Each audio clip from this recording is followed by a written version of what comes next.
everyone, Joe here from ActionX. Welcome to What's on the Tube, ActionX's show where we talk about all things in television, which is normally reviewing shows episode by episode basis, reviewing shows on a season by season basis, or doing these first impressions where I'm giving my very first look into a brand new show that I'm watching or a brand new season.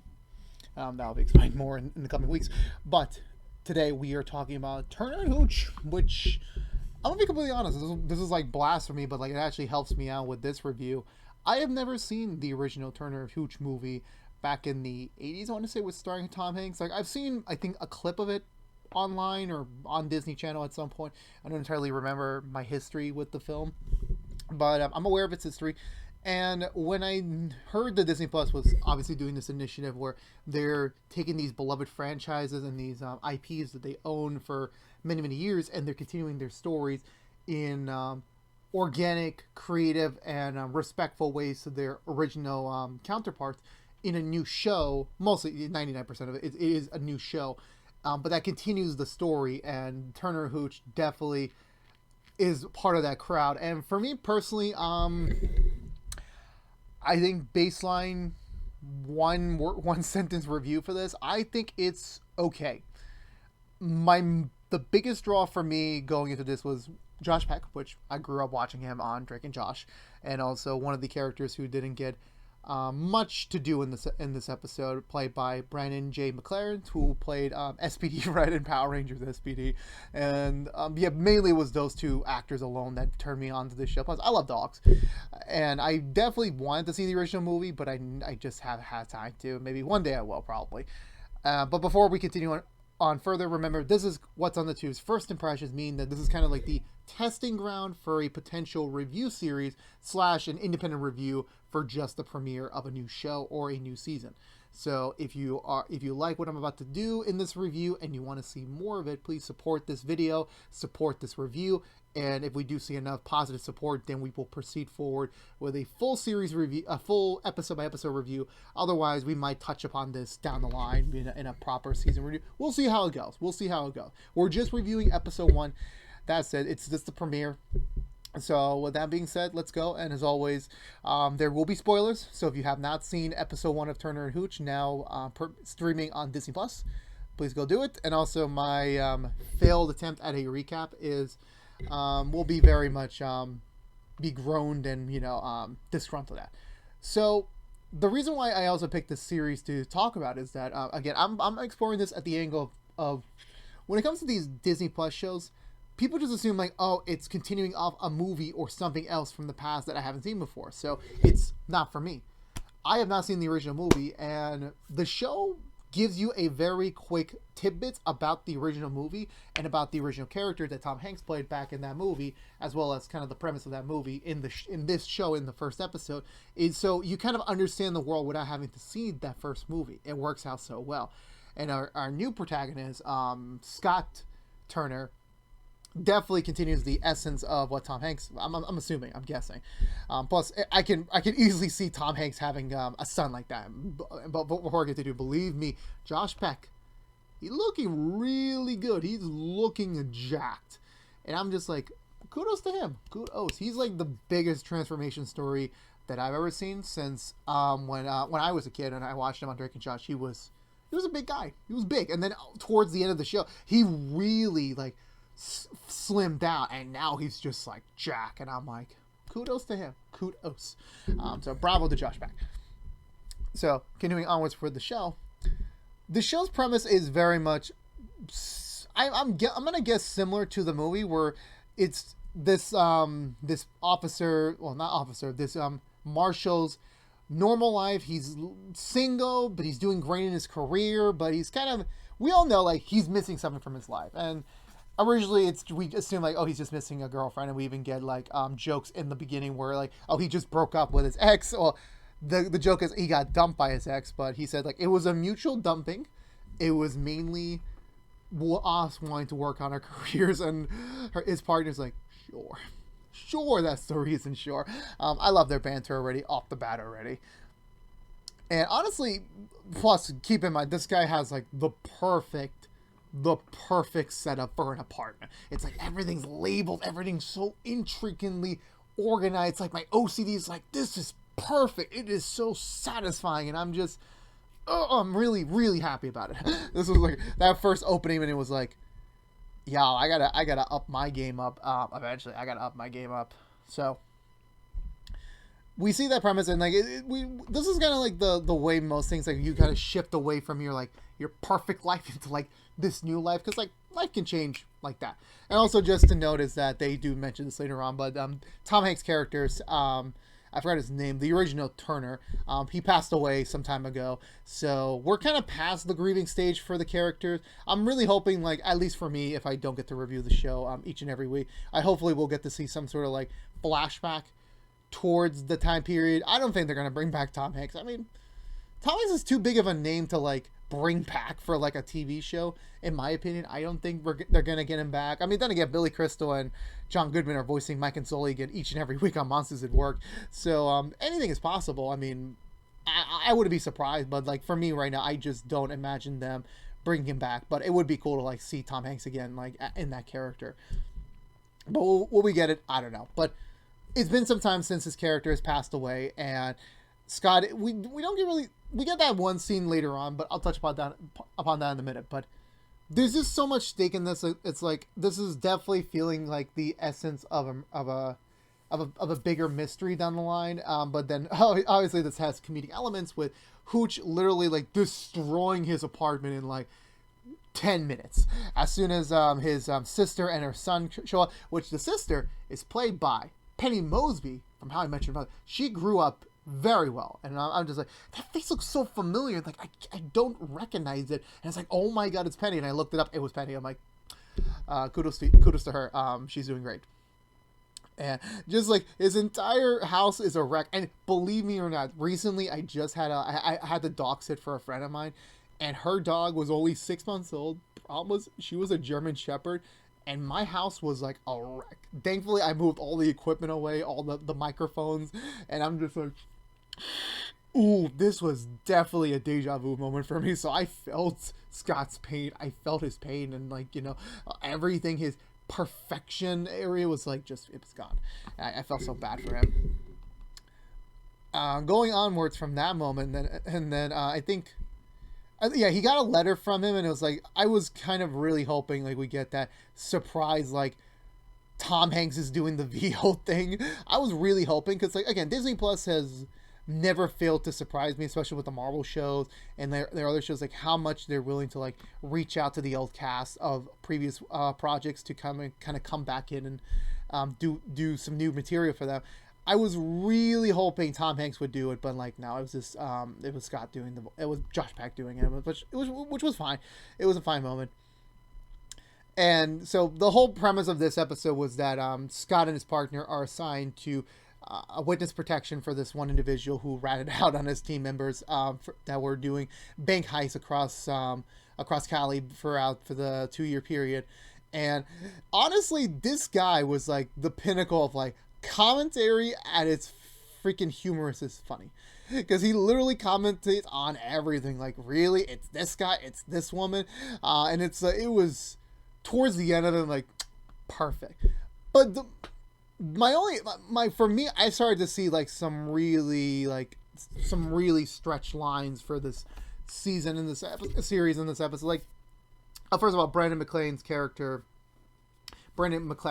his character only gets like a couple lines. I'm pretty sure he's like the cool detective. He's like the cool guy. He's like, you know, if he gives you one of these, you're in the club, man. And I love him so much. I really do. He's done some great work in between SPD and this one, so I'm glad he's doing great. So that's the kind of like the whole background case, is that they're watching him, and then when Turner gets Hooch, he starts running a little late to work, because like he locked Hooch in the kitchen, and also he destroyed his entire pantry. And I'm just like, dude, I felt so sorry for the man. I really did in that moment.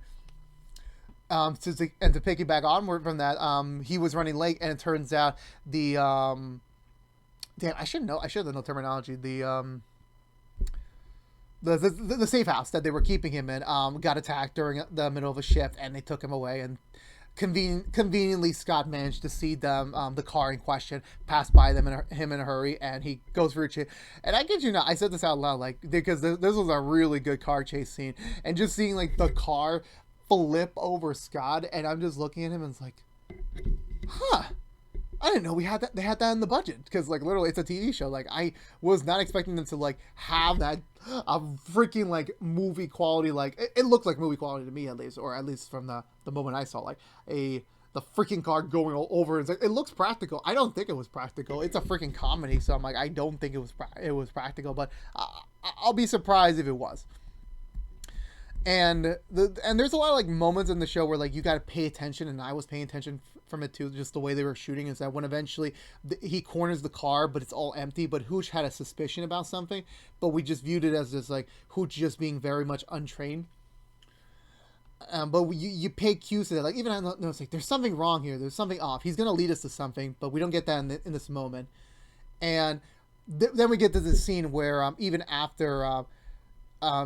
Turner gets reprimanded for like losing the witness, and obviously having a dog on the premises now, like, and then having the I think it's the FBI, the FBI representative and the lawyer like being really mad at them because like they didn't want them originally, but then now after this happens, like, definitely like you're getting screwed over now, like you're not gonna hear the end of this. And then the next key thing to happen was when we got a little bit closer. They decided like, yeah, we need to get this dog trained, so they take him to the K9 training unit, I guess, the training facility, and we get this character. I think her name is Emily, I believe, Amelia. I forgot which one it was. I confused. Also, if you don't know this about me, I can get very much. I forget names. Like, I know Turner and I know Hooch. Maybe I'll remember another character, but mostly it's gonna take me some time to like really. Get the brain to remember these names, but I think it's Amelia. I think it is. Also, a cool thing that they did. Actually, no, we haven't gotten this yet. Oh no, we did before. Like, a cool thing they did was that they acknowledged continuity, but I was kind of a little bit bummed out, or maybe I'm unaware of this. I believe is that because I was reading the wiki after I was the Wikipedia after I was done viewing this episode, just to know names and like background information, because I love knowing about that. Is that they kind of confirmed that in the original movie, like, Turner had like a love interest, and Scott's mom is coincidentally named after that, is the same person. So they confirmed like, they got married down the line, they had kids, which, like, that's wonderful. It's great. It's true love at its finest. But they didn't get the original actress to come back. I didn't know, like, the movie's like been old now, so something could have happened. I didn't really read up on it, but they didn't get the original actress back. And again, if I'm being disrespectful, maybe something happened to her. I apologize. I didn't read that much further into it, but they didn't have the original actress come back, which was like, okay, that's fine. But they at least brought back the character. It wasn't just like a throwaway line or something like that. But then this was kind of like the scene, the K9 training scene. I'm like, this could be chalked up to how they did the character or just their interaction, but I really felt like the acting, and again, I should not be saying this because I am not an actor. I am not anywhere near close to that professionalism rate. But I will say that these scenes with Scott and Amelia, or Emily, they were very much. I could not, like, I know they were definitely trying to set up this like Scott is very ignorant and very ignorance is bliss type of approach with his, because clearly she has feelings for him. Like, she thinks he's good looking and he's nice.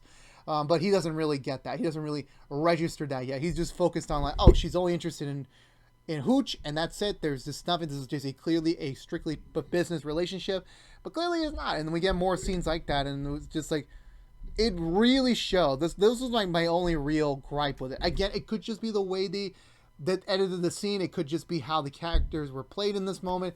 It could be that, but I definitely felt like there was something off here, and it does hurt me a little bit in my overall scoring of this episode. But also, Josh Peck, a really good actor. I always see him in comedy work, and I haven't seen much of his dramatic work at all, if he has done any. And seeing the scene where he finally reads the letter, and it just showcased how important his father in terms of family was, especially with Hooch and having dogs. It really, like, and also just having that message from beyond the grave to from his father just really hit him so hard, because I don't think knowing his character, I don't think he's had the time to like actually really grieve with his family. He just was really focused on his career. Again, I could be wrong. Again, flashbacks could paint a totally different story or a throwaway line or something. But at least from what I'm gathering from the character so far, you don't really see much of that. And but eventually, like all these clues and everything he's kind of going for recently, kind of gives him clues that like, hey, something's up here. Like there could be something more fishy going around, and maybe Hooch is the key to getting that. Because when they were back in the office, Hooch had a barking scene with the lawyer, supposedly with the lawyer, and then they came back the next day after Turner and his partner got thrown off the case. He was not barking at him, but they remembered that other FBI agent was. So that's like, oh, something's up here. There's probably a connection over here that we're not realizing. And turns out it was right. He did kidnap them because this was a pretty big case in his career, and he needed more information. And he was willing to get that information to the point where he actually shot his fellow peers to get the guy. And it was like, dude, you kind of went out of control. You really did. Also, I keep getting surprised that like there was a gunfire scene, a firefight in a Disney Plus show, and then I remember, oh wait, this is the same world as Marvel, and we just had Falcon and Winter Soldier recently, so I'm like, why am I not surprised? But then again, I keep constantly getting surprised because I keep thinking Disney Plus is just for kids, and this is supposed to be a comedy show. I'm like, oh damn, I completely forgot this. This was definitely different, but I don't think we'll get anything with, you know what I mean. The firefight scene was great. I thought it was very well done, and just the way like Hooch just keeps running in, and I'm just like, I'm always scared like that they have guns, they could do something to him. I get scared because like anyone in real life would probably, if an aggressive dog was about to pounce them or attack them, they would reactively try to shoot them, and I get scared because like you're not killing that dog. Like that dog needs to be protected at all costs. So even with that, it was just so hilarious getting to see like a combo, like the officer and the dog. I haven't seen that on TV that much at all, and just seeing that combo play was like, oh, it was so perfect. It really was. And the commentary guy, like the guy they kidnapped, the witness protection dude, and he's just commenting on the whole thing. It's just like, oh my god, this scene, like I actually freaking laughed so hard during this. I really did.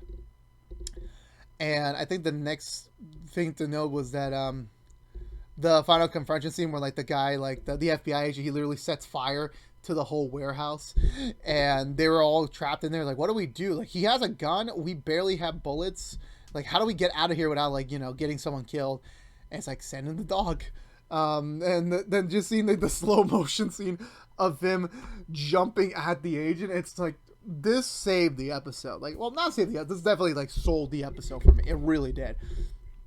And then later on when we got the scene where like, yeah, they're commemorating him, and they're like, yeah, we're gonna make him a K9 unit. Like he's done a lot of work. He's proved his marks.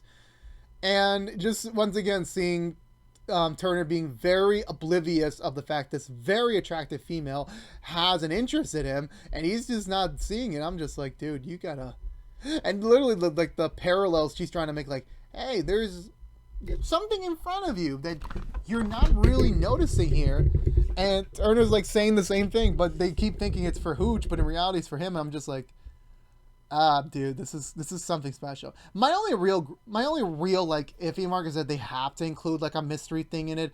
Hopefully it does play off well, but like they ended the episode with the his sister figuring out there was like a secret box in the closet while they're moving out his old things. And there was like a bunch of case files of like really dangerous people, but none of them know about what the purpose of it was. If he was on a case or something, they don't really know. But the thing is that this was a really held secret, like in the back, so like no one can find it. So like something more he was doing before he died, and they're assuming that Hooch was the one who kind of knew about it, but obviously Hooch can't talk to them because he's a dog. So it's like, what else is there at play here? We don't know. And what is this bigger mystery? Again, I really hope this mystery, whatever they're trying to play at, is going to respect the character of Tom Hanks's Turner, as well as make it really viable to the story. It's got to be worth the time for us to invest. And this is going to be my only problem with it, because like usually with these shows, like they have a much more pristine quality to them because they're not on network. They have a bigger budget, better quality. So I really hope that this is taken up much differently, and I really don't know. Like, I review network television, I do, but at the same time, this is like a different stand to it. So I really hope like the quality of this mystery matches to what the show needs it to be, and that's what I hope for. But again, we'll see how it goes. But overall, with this first episode, I enjoyed it. I really did. I don't think this was the perfect premiere. I definitely don't. There was definitely some issues I had with it throughout. But in terms of pacing, in terms of like the setup and like our first look into this, like, well, continuation of the world, I think it was very much it's a good entry point for both new fans and returning fans. And I guess most likely you would prefer to see the original movie, which is also on Disney Plus, and then go into to this new show. Also, kudos to the fact that when you're clicking through the episode icon, they recreated the original theatrical poster with Josh Peck as Turner. I'm like, that is awesome that they're really paying attention to those like little details, and they're making it work in their service. Like, that's awesome. That's so freaking cool. And I can't wait to see how much what more shenanigans they're gonna get to in the next. I think it's 11 weeks. They're doing 12 episodes, I believe. So that's how it is. So overall, in my conclusion, Turner and Hooch is I'm presuming a worthy continuation of the universe. It has some problems. It has a couple of issues that could just be easily fixed in the next couple of weeks, hopefully. But overall, this is a really good entry point. This is a really good start to the series. Josh Peck is... I love Josh Peck for anything, so he's killing it as always. And the other characters are all very interesting and funny. I can't wait to see their stories continue. And Hooch, man, he's I'm not gonna get that dog breed, but he's adorable. I'll say that much. So for me, I'm gonna give this episode 1.5 thumbs up. That's usually my ranking system. Otherwise, I recommend it. Go watch it. It's one episode right now on Disney Plus. Let me know in the comments below, what did you think of the Turner and Hooch premiere? I would love to hear it, as well as if you want me to talk more about Turner and Hooch in the next 4 months. Support. Share this review. Share with your friends. Share it over, because the more support we get, the more we want to see that, hey, you guys want to see more? We'll do more reviews. I would not mind doing this week to week. This show seems like a fun show, and I would really would like a fun show right now. So, again, there you go. So, if you're unaware, this has been What's the Two from ActionX, talking about my first impressions on Disney Plus's Turner and Hooch. Normally on What's the Two, we would be reviewing episode by episodes of Walker or High School Musical, the music of the series, which normally posts on Friday mornings and Saturday mornings. For those, we do episode by episode, like we want to do for Turner and Hooch. We review each episode every week, or whenever there is a new episode coming out, and we talk about it in depth for my butchered recap, which now you got a little bit of peek of. So there you go. But we also do other first impressions. We do quick impressions on like other shows in 20 minutes that I've been watching more recently. I think next week, because my error in that I wanted to do Turner and Hooch so badly, and I thought Walker was off this week, but turns out Walker is on this week. It's just next week they're off for the Olympics, and then they need more time for their finale. So that was my bad. So what we're ending up doing is that next week we're not going to do a quick impression. This kind of fills in the slot for next week. Plus I have things to do next week. So with that being said, we'll be back with Walker and High School Musical on our normal time slots. It's normal. So check it out right there. If you're curious on see more first impressions, we have we did one on Monsters at Work a couple weeks back, and we're doing one in a few weeks on Titan Season 3. So stay tuned for that. But if you care about Turner and Hooch and you really want me to talk about it, please support us. Subscribe to the channel. Subscribe to youtube.com/actionxvids. Also, again, like, favorite, share the video. It really helps us get us out there to other people who want to, find people to review Turner and Hooch, because I really like this show. I really want to talk about it more. But it only happens with your support. And sharing is for free on the internet, so take that into note. But if anyways, if this is it, I wish you well. But again, we here on ActionX, we review tons of TV shows. So if you actually like me, we've done hundreds of episodes of What's in the Tube already. So please support if you can. Otherwise, again, if you're unaware, this has been What's in the Tube from ActionX. So until next time, stay safe out there, be good to each other, and as always, peace out.